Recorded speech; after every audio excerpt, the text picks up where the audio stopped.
Shalom Elohim, haleluya, puji nama Tuhan. Semangat pagi Bapak Ibu Saudara yang dikasihi Tuhan kita, Yesus Kristus. Jumpa lagi bersama saya Pendeta Samuel Mabuntu dalam Renungan Pagi ke 2494 hari. Renungan pagi ini mengudara. Puji Tuhan. Bapak Ibu Saudara yang dikasihi Tuhan, sebelum kita membaca, mendengarkan dan merenungkan firman Tuhan hari ini, mari kita berdoa, minta pimpinan Roh Kudus. Kita berdoa. Bapa di surga, berbicaralah kepada kami semua. Pakai firman Tuhan ini untuk menegur kami, menasehati kami, meneguhkan iman percaya kami, dan memberkati kami semua. Di dalam nama Tuhan Yesus yang adalah firman Allah yang hidup, kami berdoa. Amin. Haleluya. Bapak Ibu Saudara yang dikasihi Tuhan, bersama dengan saya kita akan belajar Alkitab dari kitab Kejadian sampai kitab Wahyu. Mari buka Alkitab kita. Injil Lukas pasal 23 ayat 44 sampai ayat 49. Di bawah perikop Yesus mati. Demikian firman Tuhan. Ketika itu hari sudah kira-kira jam 12. Lalu kegelapan meliputi seluruh daerah itu sampai jam 3. Sebab matahari tidak bersinar dan tabir bait suci terbelah dua. Lalu Yesus berseru dengan suara nyaring, "Ya Bapa, ke dalam tangan-Mu kuserahkan nyawaku." Dan sesudah berkata demikian, ia menyerahkan nyawanya. Ketika kepala pasukan melihat apa yang terjadi, ia memuliakan Allah, katanya, "Sungguh, orang ini adalah orang benar." Dan sesudah seluruh orang banyak yang datang berkerumun di situ untuk tontonan itu, melihat apa yang terjadi itu, pulanglah mereka sambil memukul-mukul diri. Semua orang yang mengenal Yesus dari dekat, termasuk perempuan-perempuan yang mengikuti dia dari Galilea, berdiri jauh-jauh dan melihat semuanya itu. Amin. Haleluya.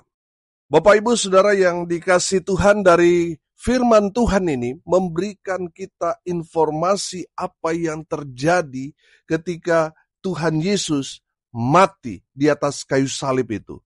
Bapak Ibu Saudara, ada kejadian yang menarik di hari kematian Tuhan Yesus. Apa saja itu? Yang pertama, perhatikan.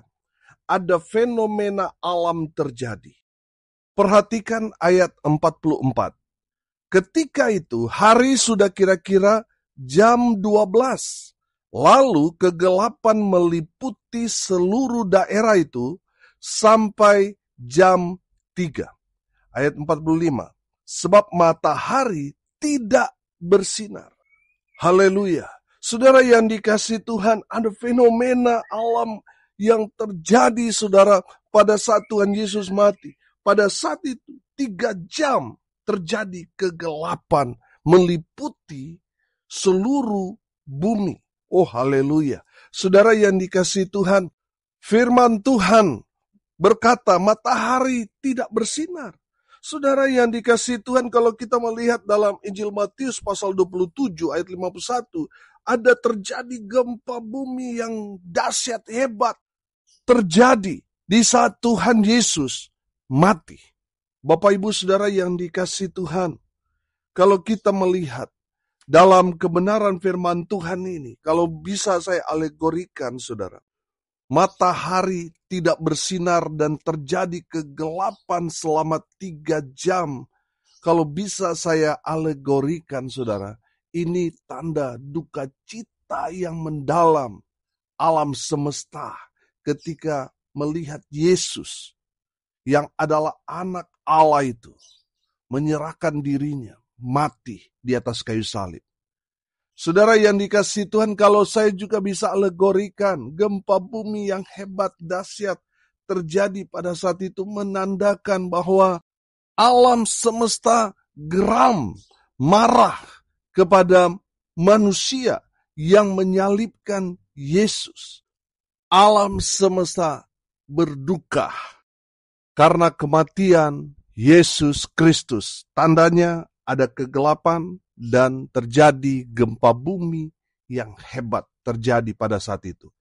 Yang kedua, saudara, kejadian yang terjadi di hari kematian Tuhan Yesus, yang kedua, tabir bait suci terbelah dua. Perhatikan ayat 45b di sana dikatakan. Dan tabir bait suci terbelah dua. Saudara, tabir bait suci adalah tirai yang memisahkan antara ruang Maha Kudus dan ruang kudus. Tidak boleh sembarang orang datang masuk ke dalamnya. Hanyalah orang yang dikhususkan, imam besar. Saudara yang dikasihi Tuhan, itu adalah ruang di mana Tuhan hadir di dalam bait suci. Saudara yang dikasihi Tuhan, ada pembatasnya. Kalau ada orang yang mau membawa korban, persembahan, mereka tidak boleh langsung. Harus ada perantaranya. Perantaranya imam. Saudara yang dikasihi Tuhan, ketika Tuhan Yesus mati di atas kayu salib, terjadi gempa bumi yang hebat, dan tirai yang memisahkan ruang Maha Kudus dan ruang kudus terbelah menjadi dua. Saudara yang dikasihi Tuhan, tabir bait suci yang melambangkan pemisahan antara Allah dan manusia itu. Tabir itu terbelah dua, memberi arti untuk kita semua bahwa kita sekarang memiliki akses langsung kepada Tuhan. Amin. Haleluya. Kalau dalam konteks perjanjian lama, orang yang mau datang beribadah kepada Tuhan, mereka harus membawa korban dan perantaranya adalah imam. Saudara yang dikasihi Tuhan, sejak kejadian kematian Tuhan Yesus, tidak lagi diperlakukan. Karena apa, saudara? Karena yang menjadi pemisah, yaitu tirai itu sudah terbelah menjadi dua, dan kita sekarang orang-orang yang hidup dalam kasih karunia, kita bisa langsung beribadah, berdoa langsung kepada Tuhan. Amin. Haleluya. Saudara yang dikasihi Tuhan, kita tidak perlu lagi perantara. Saudara bisa langsung beribadah, berdoa langsung kepada Tuhan. Haleluya. Saudara yang dikasihi Tuhan, yang ketiga, kejadian terjadi di hari kematian Tuhan Yesus. Saudara perhatikan ayat 46. Lalu Yesus berseru dengan suara nyaring, "Ya Bapa, ke dalam tangan-Mu kuserahkan nyawaku." Dan sesudah berkata demikian, Ia menyerahkan nyawanya. Haleluya. Yang ketiga, ada penyerahan diri penuh dari Yesus kepada Bapanya.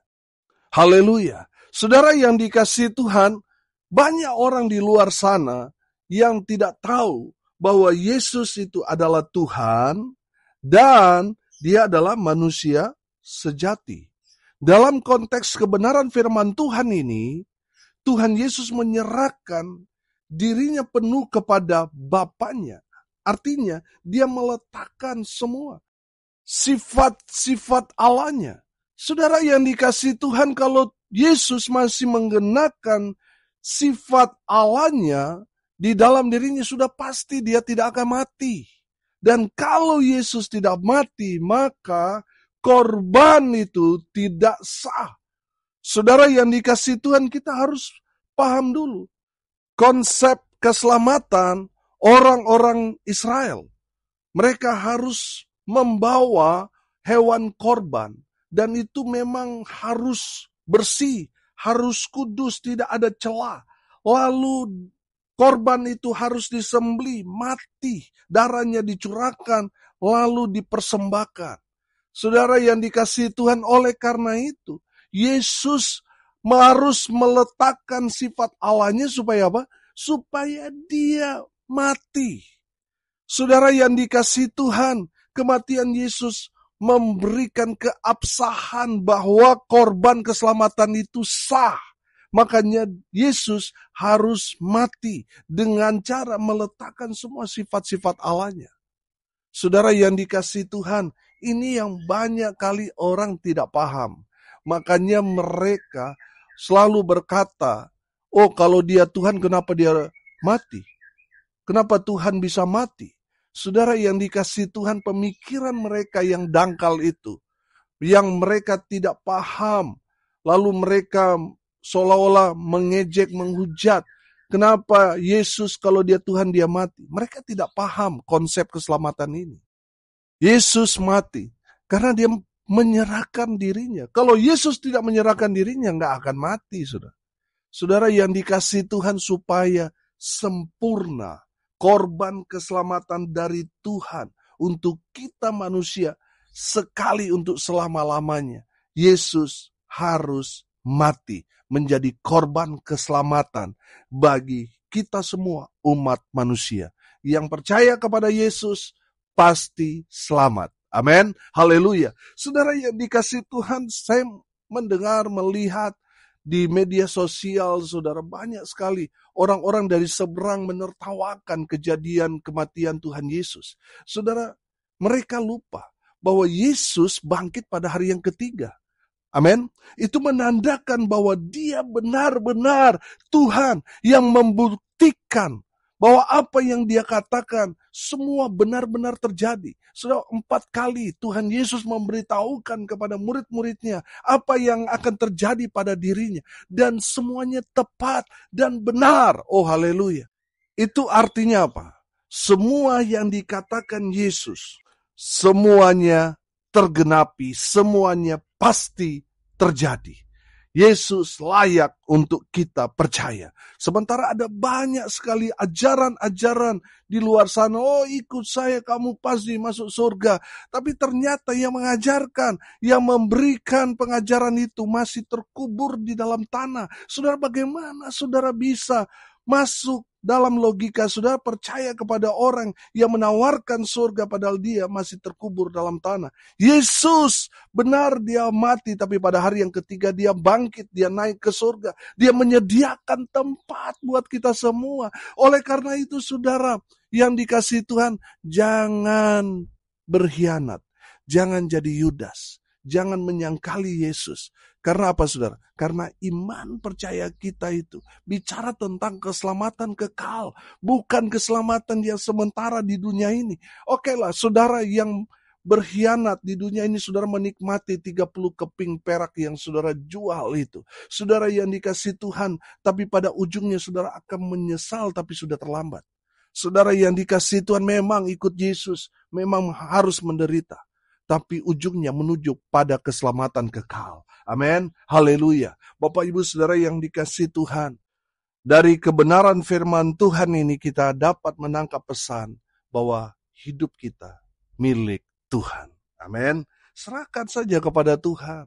Saudara jangan takut apa yang akan terjadi di masa depan kita. Tuhan Yesus sudah menyediakan yang paling terbaik buat kita. Amin. Haleluya. Saudara yang dikasihi Tuhan, yang keempat, kejadian di hari kematian Tuhan Yesus, ada pertobatan dari seorang kepala pasukan. Sudah perhatikan ayat 47.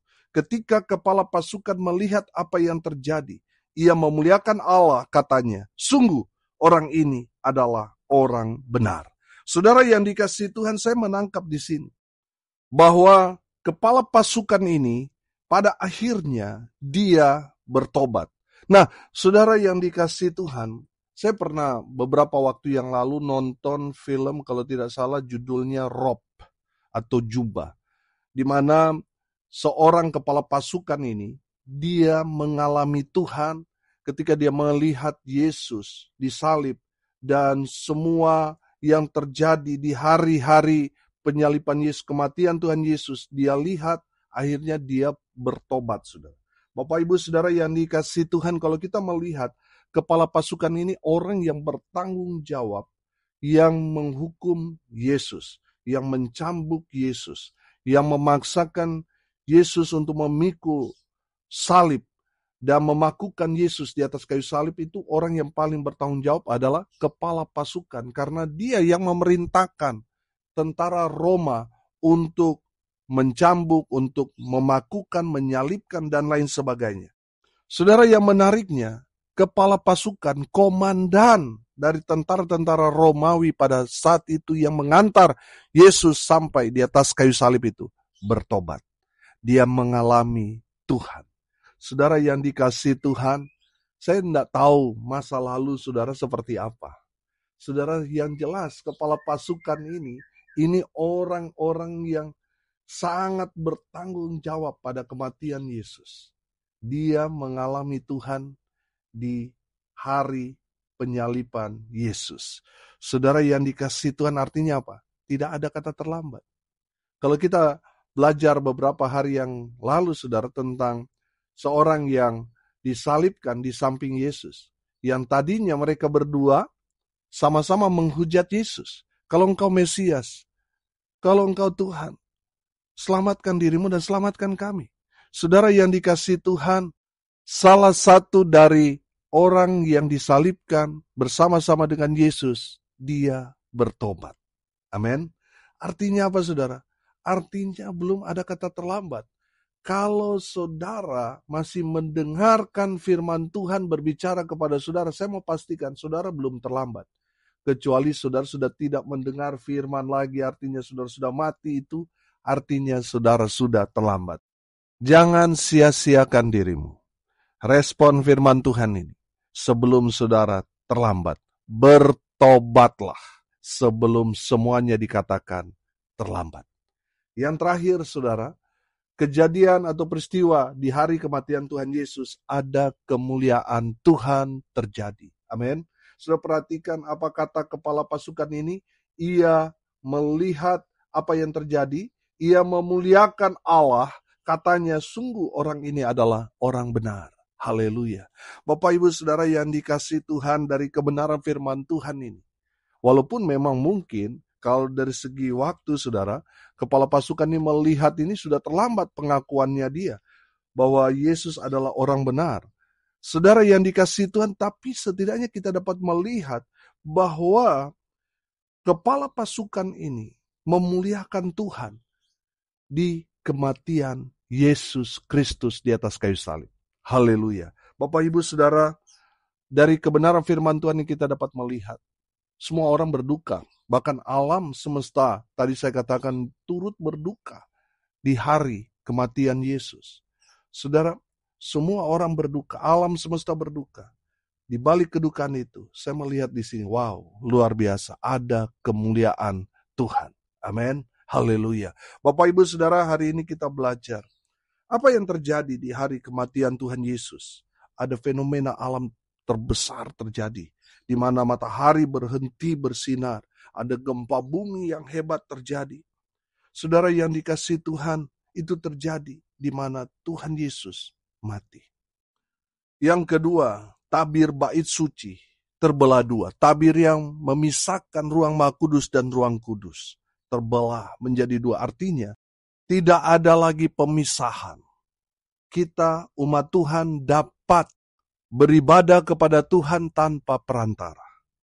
Yang ketiga, ada penyerahan diri penuh Yesus kepada Bapa. Kalau tidak, Tuhan Yesus tidak akan mati. Makanya Tuhan Yesus menyerahkan nyawanya kepada Bapanya. Barulah Yesus mati. Yang keempat, ada pertobatan dari komandan pasukan. Dan yang terakhir, ada kemuliaan Tuhan.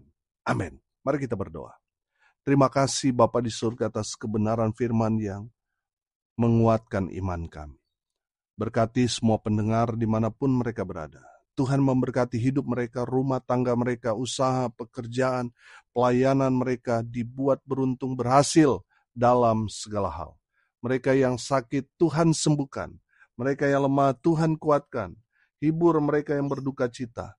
Dan berkati mereka yang hari ini berulang tahun. Tuhan Yesus memberkati mereka. Hamba berdoa biarlah berkat Tuhan turun memenuhi semua pendengar. Bapak Ibu Saudara yang dikasihi Tuhan, Arahkanlah hatimu kepada Tuhan dan terimalah berkat dari Tuhan Yesus.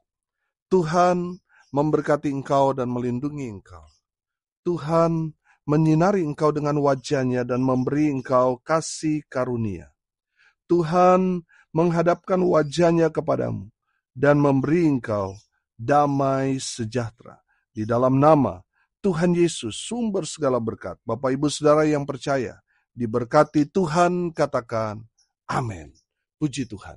Bapak Ibu Saudara yang dikasihi Tuhan, kalau saudara merasa diberkati melalui renungan pagi ini, bagikan juga kepada saudara-saudara yang lain supaya mereka juga diberkati.